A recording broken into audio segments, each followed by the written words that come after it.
है I believe. आइए start करते हैं अपने टॉपिक को। आज हम आपके साथ जो चैप्टर कर रहे हैं कंटिन्यू कर रहे हैं हम लोग। ठीक है, हमारा चैप्टर का नाम है जी, जो हम कंटिन्यू कर रहे हैं चैप्टर है एनपीओ। ठीक है, ये financial statements of not for profit organization.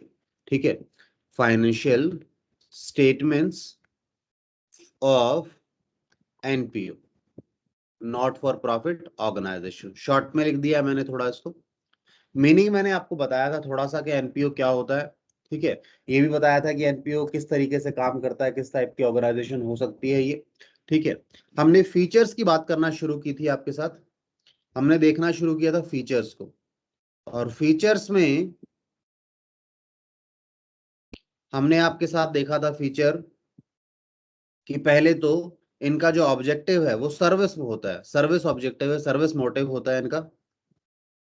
ठीक है, सर्विस मोटिव होता है। आई बिलीव आप लोगों को पता है सर्विस मोटिव,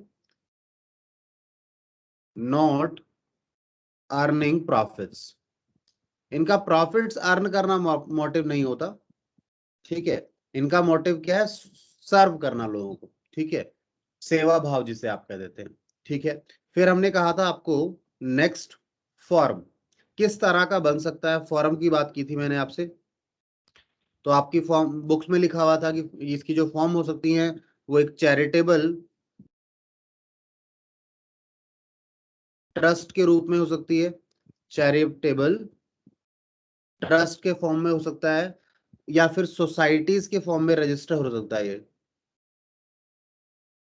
ठीक है ना। और मैंने एक एड ऑन करके बताया था इसके अलावा इन्हें, ये लोग कंपनी के फॉर्म में भी काम कर सकते हैं। कंपनी में, कंपनी फॉर्म में भी काम कर सकते हैं ये ऑर्गेनाइजेशंस। और कंपनी फॉर्म में मैंने कहा था सेक्शन 8 कंपनीज कहलाती है, सेक्शन 8 कंपनीज कहलाती है। चलिए, ये मैंने आपके साथ बात की थी। उसके बाद मैंने कहा था इनकी सेपरेट एंटिटी है, सेपरेट एंटिटी है। और आप लोग भी थोड़ा सा इन्वॉल्व रहा कीजिए ताकि मुझे भी लगे मैं पढ़ा रहा हूं बच्चों को। ठीक है ना। सेपरेट एंटिटी, अब सेपरेट एंटिटी का कॉन्सेप्ट आप समझते हैं। ठीक है, means on existence, on existence different from, different from its members. Members से इसका अपना खुद का अलग अस्तित्व होता है। ठीक है ना। वैसे अगर आप इस चीज को याद करें ना, तो आप लोगों को मैं एक चीज याद दिलाना चाहूंगा। आप लोगों ने एक टॉपिक किया था बिजनेस स्टडीज में क्लास 11th में, चैप्टर हुआ करता था फॉर्म्स ऑफ बिजनेस ऑर्गेनाइजेशन। वहां आपने, याद हो, आपने कोऑपरेटिव सोसाइटीज पढ़े थे। याद आता है कुछ किसी बच्चे को? अब मुझे जवाब चाहिए, कोई बोल ही नहीं रहा है, चुप है बिल्कुल। हाँ जी, कुणाल याद है बेटा?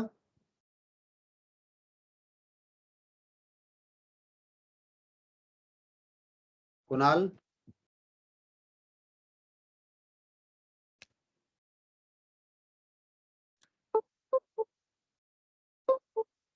हाँ जी, कुणाल मैं कुछ पूछ रहा था बेटा, याद है क्या? अच्छा, ये तो बता दो रिपीट मेरी करना एक आवाज। बार। मैं ये कह रहा था बेटा कि हमने क्लास 11th में बिजनेस स्टडीज में एक चैप्टर पढ़ा था कोऑपरेटिव सोसाइटीज, याद आता है कुछ?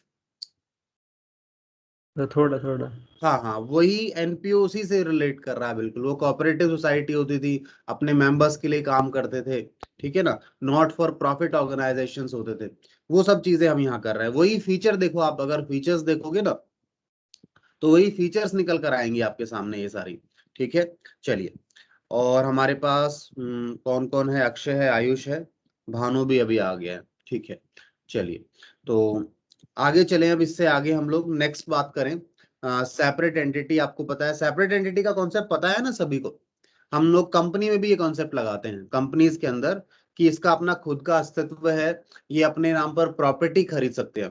ठीक है, जो सोसाइटी है, जो ट्रस्ट है, या जो एनपीओ है, ये अपने नाम पर प्रॉपर्टी खरीद सकती है, अपने नाम पर कॉन्ट्रैक्ट कर सकती है थ्रू इट्स इलेक्टेड मेंबर्स, जो उसके कमिटी के मेंबर हैं उनके थ्रू करती है काम, क्योंकि आर्टिफिशियल है, ठीक है ना, इसके हाथ पैर तो है नहीं, मुंह में जबान भी नहीं है, खुद से बोल नहीं सकती, तो अपने मेंबर्स के थ्रू, इलेक्टेड मेंबर्स के थ्रू ये काम करती है, वर्किंग करती है अपनी, ठीक है।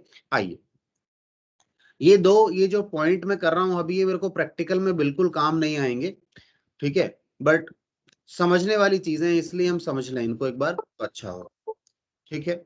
आइए, तो अब आगे चलें यहां से।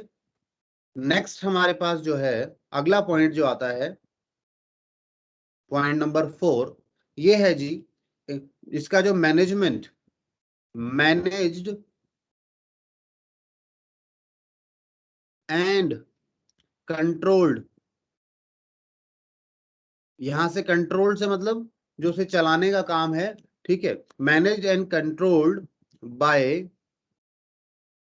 इट्स इलेक्टेड मेंबर्स, जिनका इलेक्शंस होते हैं वोटिंग वगैरह के बाद, उनके थ्रू ये अपना काम करते हैं। इलेक्टेड लिखना था, सॉरी, इलेक्टेड मेंबर्स, जिसे कमेटी मेंबर्स भी बोल दिया जाता है, ठीक है, तो वो मेंबर्स हो गए इनके। इसके अलावा अगर आप देखें तो हमारे पास और क्या था यहाँ पर, कि इलेक्टेड थ्रू मेंबर्स, इसके बाद अगर आप बात करें तो source of income, source of income तक मैंने आई बिलीव याद आता है, मैंने किया था आपको, ठीक है ना। तो सोर्स ऑफ इनकम में हमने क्या देखा था, देखिए पॉइंट नंबर 5 है ये हमारा, सोर्स ऑफ इनकम। इनका सोर्स ऑफ इनकम क्या होता है, देखिए, इनके लिए सोर्स ऑफ इनकम हो सकता है डोनेशंस, ठीक है, डोनेशंस फ्रॉम इट्स मेंबर्स, ठीक है, मेंबर से डोनेशन मिल सकता है इसको, ठीक है, या फिर जनरल आउट्स डोनेशन, जरूरी नहीं है यहीं से मेंबर्स से मिले, ठीक है, बाहर वाले भी दे सकते हैं, बट इन जनरल मेंबर से डोनेशन मिलता है। इसके अलावा फाइनेंशियल सपोर्ट मिल सकता है इन्हें, फाइनेंशियल असिस्टेंस या फाइनेंशियल एड जिसे कह सकते हैं, फाइनेंशियल सपोर्ट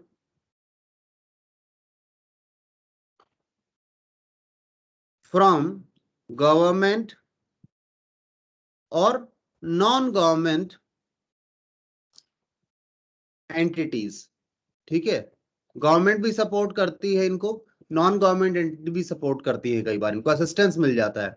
इसके अलावा इनके पास जो पैसा ऑलरेडी है, मतलब जो फंड्स हैं, उसको भी यूज करके ये लोग क्या करते हैं, जो इनके पास फंड हैं उनको यूज करके भी ये लोग क्या कर सकते हैं जी, बताइए, उनको यूज करके ये फर्दर अर्निंग्स कर सकते हैं। तो उसे आप क्या कहते हैं, उसे हम लोग कहते हैं जी, कि जो उनके पास ऑलरेडी से पैसा पड़ा है, जो अमाउंट पड़ा है, उसे इन्वेस्ट कर सकते हैं ये लोग, ठीक है, इन्वेस्ट करके आगे अर्निंग्स कर सकते हैं।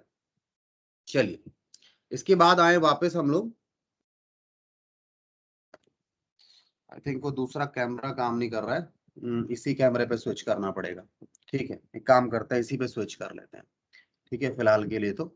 आइए, तो मैंने आपको ये चीज लिखी, इसके बाद हम एक और बात कर सकते हैं आपसे यहाँ पे, जो अगला है, अगला क्या है हमारे पास, अच्छा, सोर्स समझ में आया नहीं आया, इन्वेस्टमेंट से अर्निंग हो सकती है इसकी, इन्वेस्टमेंट्स आपको समझ में आ गए सभी बच्चों को, बताइए, इन्वेस्टमेंट्स का क्या मतलब था यहाँ, ये बात समझ में आई थी या नहीं आई? Yes sir. Yes sir. ठीक है, तो इन्वेस्टमेंट्स वाली बात आपको समझ में आ गई।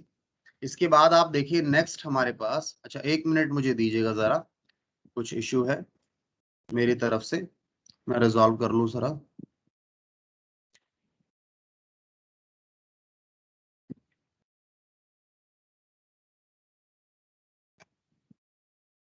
आप लोग मीन टाइम जरा सरप्लस अकाउंटिंग और फॉर्म्स ऑफ अकाउंट देख लीजिए, दो मैंने आपको बता दिए सारे पहले, ठीक है, कि इनमें सरप्लस का डिस्ट्रीब्यूशन कैसे होता है, ठीक है, और बाकी काम कैसे होते हैं।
कैमरा ऑन है क्या मेरा? जरा देखिएगा एक बार।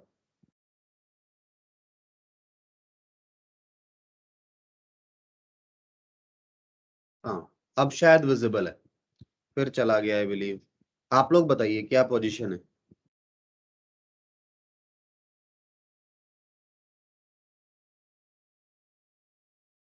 सर अब विजिबल है। मतलब कुछ प्रॉब्लम आ रही है इसमें, बार बार ये आ रहा है और जा रहा है, ठीक है ना। हम्म, हम्म। एक और ऑप्शन है वैसे मेरे पास, डायरेक्टली भी कनेक्ट कर सकता हूँ इसको। Let me try that.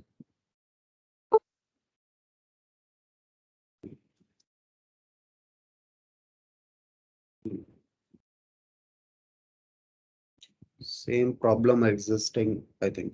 चलिए, I think now it will be little better. अब ठीक होगा, ठीक है, पहले के कंपैरिजन में। आइए जी, वापस आ जाइए।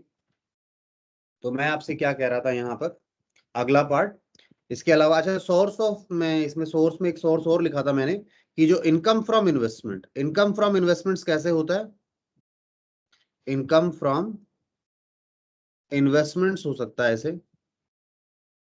इनकम फ्रॉम इन्वेस्टमेंट आप भी समझ सकते हैं, आपके पास अगर आइडल फंड पड़े हैं, ठीक है, सेविंग्स पड़ी है, तो आप उसे बैंक में रखते हैं, तो वो आपके पास जो पैसा है उसे आपने इन्वेस्ट किया हुआ एक तरीके से कह सकते हैं, ठीक है। सोर्स ऑफ इनकम में ये हो गया। इसके अलावा ना कई बार ये लोग क्या करते हैं, ये अपने कुछ प्रोडक्ट्स वगैरह भी सेल करते हैं। दो वहां पे इनका ऑब्जेक्टिव प्रॉफिट अर्न करना नहीं है, उनका ऑब्जेक्टिव है कि वहां से जो अर्निंग्स आएंगी, वहां से जो पैसा के मिलेगा, इनको फंड्स मिलेंगे, वो इसे अपने काम में लगाएंगे, अपने ऑब्जेक्टिव के लिए लगाएंगे, ठीक है। तो इसलिए प्रॉफिट अर्निंग के साथ नहीं कहते हम उसे। इसके अलावा हमारे पास जो नेक्स्ट पॉइंट है, पॉइंट नंबर 6 है।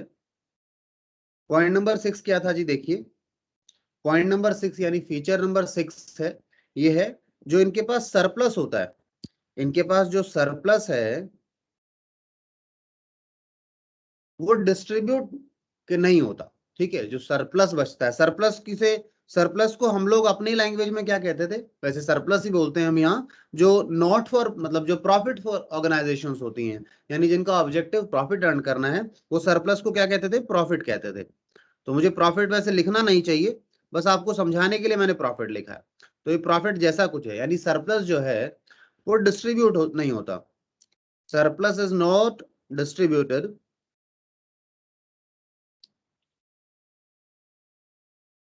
distributed among members। जो मेंबर्स हैं उनके बीच में से डिस्ट्रीब्यूट नहीं किया जाता, ठीक है। समझ में आई है ना बात? उसे उस काम के लिए लगाया जाएगा, अगर किसी ईयर में कोई सरप्लस बच गया है तो उसे आप आगे सालों में यूज कर लोगे कि भैया आगे खर्चा होगा उसमें याद है। अच्छा, इसके अलावा अगर अकाउंटिंग की बात करें, यानी क्या अकाउंट्स मेंटेन करते हैं ये, तो अकाउंट्स पर देखिए, अकाउंट्स में, ठीक है। तो अकाउंट्स में अगर बात करें, so they prepare proper book of accounts, they prepare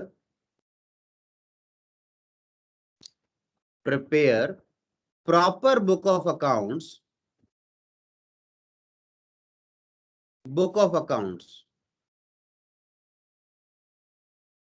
ये बुक है, केवल बुक ऑफ अकाउंट्स बनाते हैं।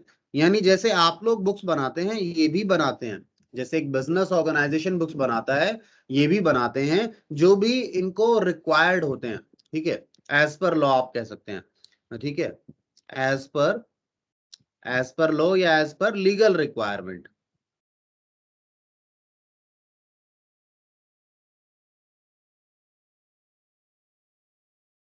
एज पर लीगल रिक्वायरमेंट, ठीक है जी।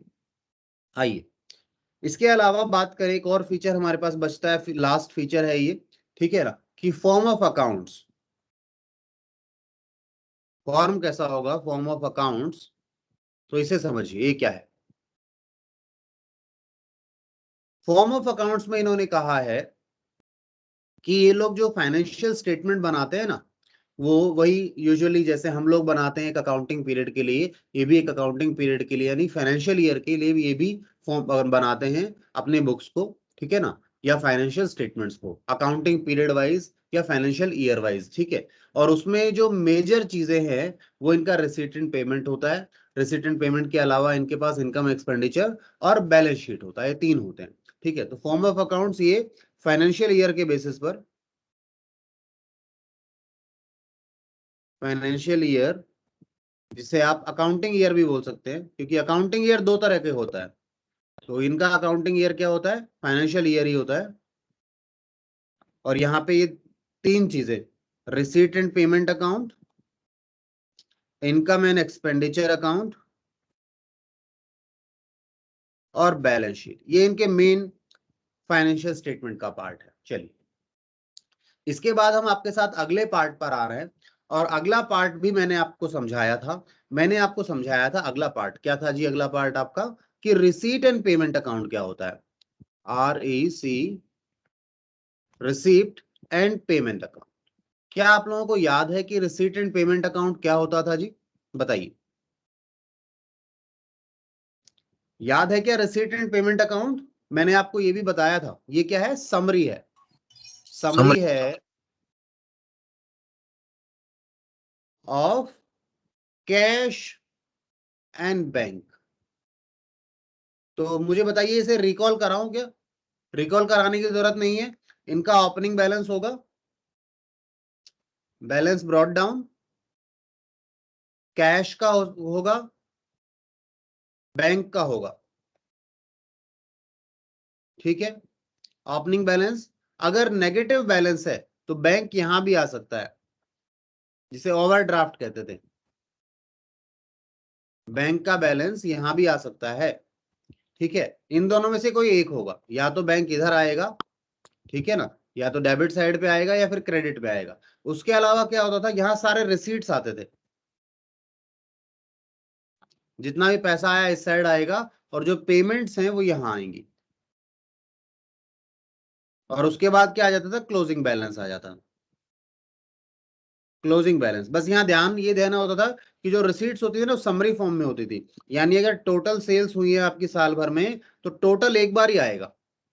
ये नहीं कि हर एंट्री का आप यहाँ लिख रहे हैं, समरी फॉर्म है, ये ध्यान रखिएगा। तो receipt and payment I believe आप लोगों को क्लियर है, ठीक है।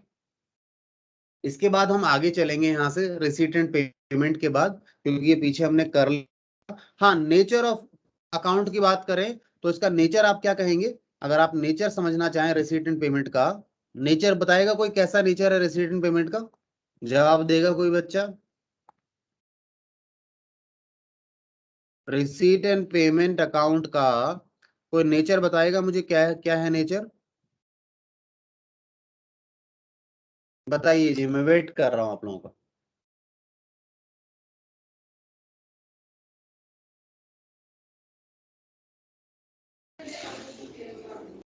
नॉमिनल। नॉमिनल तो कैसे हो सकता है, सोचो। नॉमिनल तो रियल। तब होता जब यहाँ इनकम और एक्सपेंस आ रहे होते। हम तो यहाँ पैसे की बात कर रहे हैं, पैसा आया और गया। बताइए, तो इसका रियल। अकाउंट का क्या कह रहे रियल। हैं? रियल, हाँ। या तो अगर ब्रिटिश सिस्टम से नेचर बताना चाह रहा है कोई बच्चा, तो आप रियल बोल दे, ठीक है। ब्रिटिश सिस्टम से बताते हैं तो आप रियल अकाउंट बोले। और कोई अमेरिकन सिस्टम से बता रहा है तो अमेरिकन वाला क्या बोलेगा, बताओ, बताइए जी। अमेरिकन सिस्टम क्या बोलेगा इसको?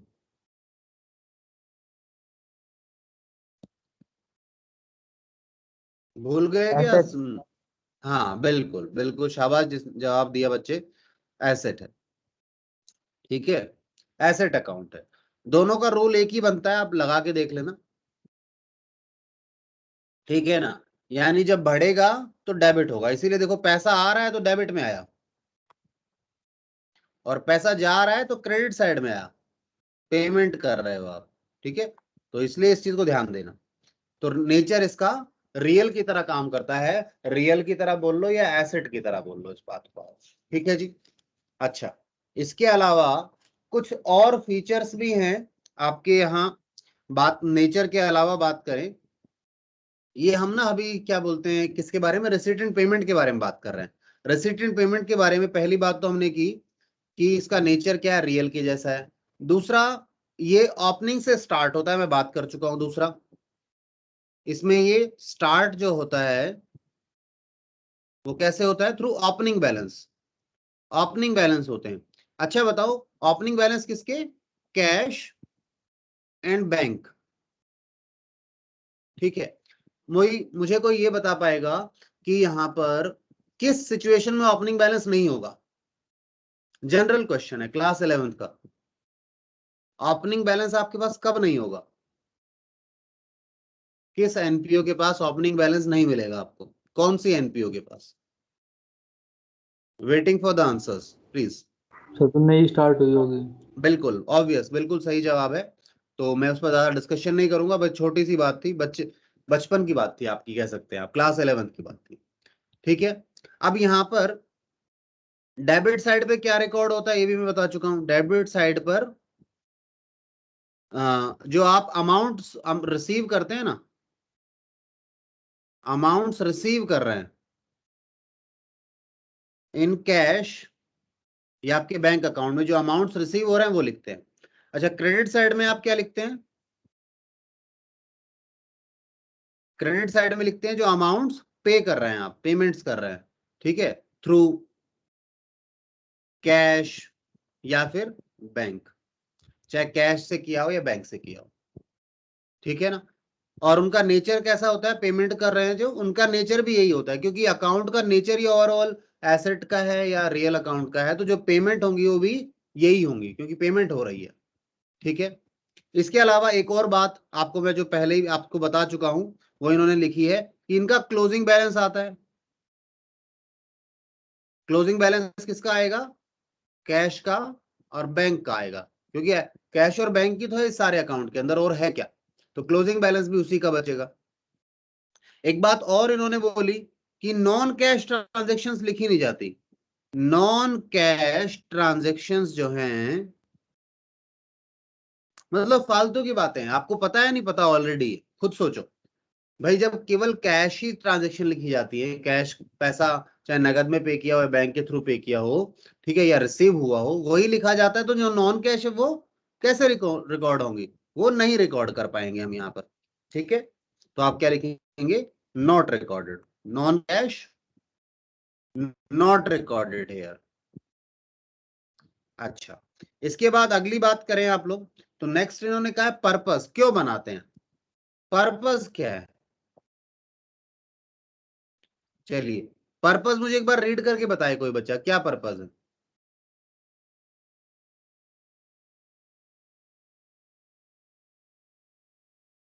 पर्पस का अगर सुने आप ध्यान से समझिएगा, इट हेल्प्स, ठीक है। ये एक्चुअल में ये डायरेक्टली ये तो नहीं बताता आपको, क्योंकि ये पीएनएल नहीं है, तो डायरेक्टली ये तो नहीं बताएगा कि इनकम कितनी हुई है आपकी या फिर एक्सपेंस कितने हैं। ये तो बस आपको कितना कैश आया या गया उसके बारे में सूचना देता है, जिसकी हेल्प से, ठीक है, ये डायरेक्टली ये चीज नहीं बताता। ये आपको बताता है क्या, डायरेक्टली ये बताता है कैश इन और कैश आउट, कितना पैसा आया और कितना गया और कहाँ गया, ठीक है। उसके हेल्प से, इसकी हेल्प से आप क्या करते हैं, इसकी हेल्प से आप लोग इनकम और एक्सपेंस फाइंड आउट करने में, इनकम है, एक्सपेंस है, ठीक है, या वो आइटम कहा जाएगी, इनकम एक्सपेंस में जाएगी, या क्या बोलते हैं आपका, बस मेन तो इन्हीं में जाता है, कुछ पेमेंट वगैरह के बारे में फिर एसेट लायबिलिटी पर भी इम्पैक्ट डालता है वो, तो हम इसे जब प्रैक्टिकल करेंगे तो समझ में आएगा ज्यादा अच्छे से कि इसका पर्पस क्या है, ठीक है। मैंने आप लोगों को क्वेश्चन 1 करने को भी दिया था, ठीक है, इलस्ट्रेशन 1 कह लो, क्वेश्चन 1 कर लो, कि आपने किसी ने पे किया। मैं रिवीजन करा रहा हूँ लास्ट क्लास का, अभी तक मैंने कुछ नया नहीं शुरू किया, बस थोड़ा डिटेल में चल रहे थे, ये बात है। तो किसी ने क्वेश्चन 1 ट्राई किया था क्या, इलस्ट्रेशन 1, मुझे कोई इमेज भेज सकता है क्या इलस्ट्रेशन की, मुस्कान बेटा एक बार भेजना जरा, इलस्ट्रेशन 1 की इमेज भेजो जरा एक बार।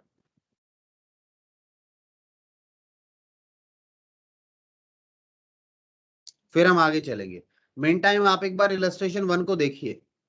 या इमेज नहीं लें हम तो डायरेक्टली भी कर सकते हैं। एक काम करो, डायरेक्टली वैसे ही कर लेते हैं। आप लोगों के पास बुक है ना, सभी के पास? बताइए, बुक है या नहीं है? Yes sir. कुछ बच्चों के पास नहीं होगी आई बिलीव, जैसे अंशल है, उनकी बुक्स नहीं आई थी। अंशल है क्या? अंशल है ही नहीं यहाँ पर, तो अंशल वाला मैटर नहीं रहेगा। बाकी सबके पास है, तो मुझे बताते जाओ। चलो क्वेश्चन को छोड़ो, आप मुझे बताओ यहाँ पर रिसीट एंड पेमेंट में क्या क्या आएगा। ये आपने रिसीट एंड पेमेंट बनाया, आंसर नहीं देखना। ये आपका इलस्ट्रेशन 1 है। इलस्ट्रेशन 1 का आप रिसीट एंड पेमेंट बनाएंगे। देखिए, आपके पास कैश आएगा जी, बिल्कुल यहाँ आ जाएगा। ठीक है, ओपनिंग बैलेंस जो है, क्योंकि रिसीट एंड पेमेंट आपने बनाना है for the year. Receipt and payment बनना है फॉर ईयर एंडिंग 31 मार्च 21। 31 मार्च 21 के लिए आप बना रहे हैं, तो आपने कैश का बैलेंस लिख लिया। कैसे लिखा? टू बैलेंस ब्रॉट डाउन लिख दिया। ठीक है, बैंक का बैलेंस भी दिया हुआ है, कुछ नहीं बोला डेबिट का है बैलेंस या क्रेडिट बैलेंस, तो डेबिट मानना पड़ेगा। तो बैंक का बैलेंस भी आ गया, ये कैश आ गया और ये बैंक आ गया। ठीक है, उसके अलावा देखो सब्सक्रिप्शन से पैसा आया है। सब्सक्रिप्शन से पैसा आया है, कलेक्टेड वर्ड बोला है। आपको कैसे पता लगेगा? पहले आपको ये नहीं पता अभी सब्सक्रिप्शन क्या होता है, तो हमने इस पर अभी चर्चा करनी है। तो सब्सक्रिप्शन से पैसा आया है, तो पैसा आता है तो इधर लिखते हैं, किसी भी कारण से आया हो, सब्सक्रिप्शन के कारण आया है। डोनेशन से आया है आपको, तो इधर आएगा वो भी। उसके अलावा donations receive for pavilion, to donation for pavilion, पैसा आया है ना, किसी भी चीज के लिए आया हो, किसी भी कारण से आया हो। आपकी कैश बुक है, आप ये मान के चले। ठीक है, तो समझ में आ रहा है क्या कर रहे हैं? उसके बाद अगला है, उन्होंने इन्वेस्टमेंट्स परचेज किए। इन्वेस्टमेंट परचेज किए तो पैसा गया होगा बाय इन्वेस्टमेंट्स। समझ में आ रहा है मैं क्या कह रहा हूं? आप लोगों को देख रहे हैं शायद, ध्यान से बुक को साथ में बताइए, देख रहे हैं नहीं देख रहे हैं? सभी के पास ये इलस्ट्रेशन मिला है ना? इलस्ट्रेशन 1 है आपके पास ये, मैं लेटेस्ट बुक से देख रहा हूं। आप बता सकते हैं किसी के पास प्रॉब्लम आ रही हो तो इसको लेकर।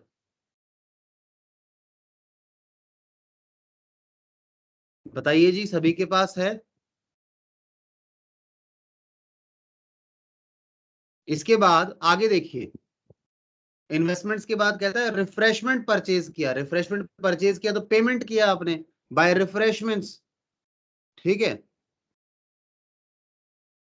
नाश्ता पानी वगैरह कुछ मंगवाया।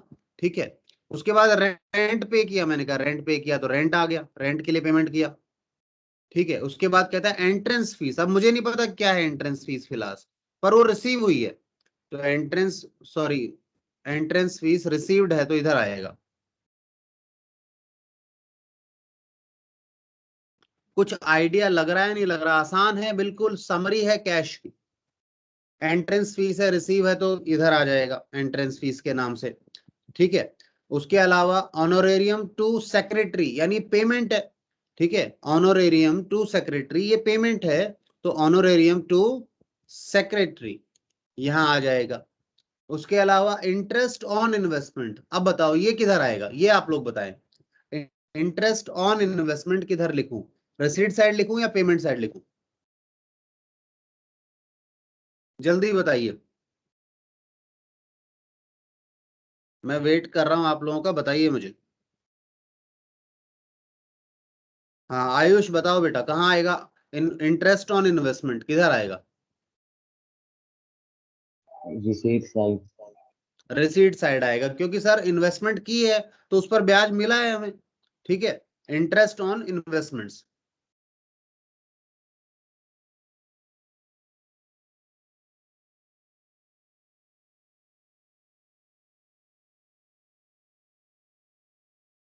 ठीक है, यहां आ गया। उसके अलावा इन्होंने बोला अगला क्या है, फर्नीचर परचेज। तो फर्नीचर परचेज है तो इधर आएगा, फर्नीचर खरीदा, पैसा गया। बस पैसा आया और गया, यही तो देखना है। सेल ऑफ ओल्ड फर्नीचर, मैंने कहा ठीक है, पैसा, अच्छा यहाँ ये आ गया। फर्नीचर बेच दिया तो पैसा इधर आ गया। ठीक है, उसके बाद कहता है मटेरियल परचेज। मैंने कहा मटेरियल खरीदा है तो पैसा गया, मटेरियल के कारण इधर गया पैसा। ठीक है, फिर सेल ऑफ रिफ्रेशमेंट। अब रिफ्रेशमेंट जो आपने खरीदी थी ना वो बेची है, आप लोगों ने, आपने हो सकता है आपने एक छोटा सा टक शॉप, एक कैंटीन टाइप खोल रखा है अपने ऑर्गेनाइजेशन के अंदर, वहां लोग आते हैं तो कुछ रिफ्रेशमेंट खरीदी थी, वो बेच दिया आपने, तो बेचिए तो पैसा आया होगा रिफ्रेशमेंट से, ठीक है। उसके अलावा इन्होंने बोला सैलरी एंड वेजेस, तो ये तो पे की होंगी आपने, अपने स्टाफ को सैलरी और वेजेस आपने दी तो पेमेंट हो गई। फिर कहता है स्पोर्ट्स एक्सपेंसेस, अब देखो ध्यान से, ये वाला पॉइंट इंपॉर्टेंट है, स्पोर्ट्स एक्सपेंसेस और ब्रैकेट में लिखा है इंक्लूडिंग, यानी इसके अंदर इंक्लूड है 5,000 जो कि पे नहीं किए, तो यानी पे नहीं किए 25 थे जिसमें से 5 पे नहीं किए, तो पे कितने किए 20, तो यहाँ पेमेंट जब करोगे तो यहाँ पेमेंट में क्या लिखोगे, स्पोर्ट्स एक्सपेंसेस में कितना लिखोगे 20,000 लिखोगे। क्या ये बात क्लियर है जी? इसके अलावा फिर कैश इन हैंड 31 मार्च को बता रहा है, बैलेंस कैरेट डाउन, कैश का बैलेंस बता दिया उसने, कैश का बैलेंस कितना बताया है, उसने बताया है आपको 6,200 रुपए। अच्छा, इसके बाद डेप्रीशिएशन और बता रखा है, सर डेप्रीशिएशन तो नॉन कैश आइटम यहाँ आएगा ही नहीं, तो उसे आपको यहाँ लिखना नहीं है, तो आप एक बार अपना आंसर भी चेक कर सकते हैं। और बैंक का बैलेंस, बैंक का बैलेंस आपको उसने नहीं दिया, तो सर बैंक का बैलेंस क्या करें, सारी आइटम दी है, तो देखो अगर दोनों साइड मैच कर रही है तो कुछ करने की जरूरत नहीं है, मानेंगे कि बैंक का बैलेंस 0 हो गया, और मैच नहीं कर रहे तो जो डिफरेंस है या बैलेंसिंग फिगर जो है वो बैंक होगा, ठीक है। तो यहाँ देखने हैं, दोनों साइड चेक करेंगे हम लोग क्वेश्चन के हिसाब से, और जो साइड कम पड़ेगा उसे आप बैलेंसिंग फिगर बैंक मान लेंगे। बताइए क्या ये बात समझ में आई सभी को या नहीं आई? आप लोगों ने प्रैक्टिस नहीं किया था क्या, किसी बच्चे ने ये इलस्ट्रेशन 1 या जो क्वेश्चन 1 है, किसी ने प्रैक्टिस नहीं किया था क्या लास्ट क्लास के बाद? मुस्कान बेटा,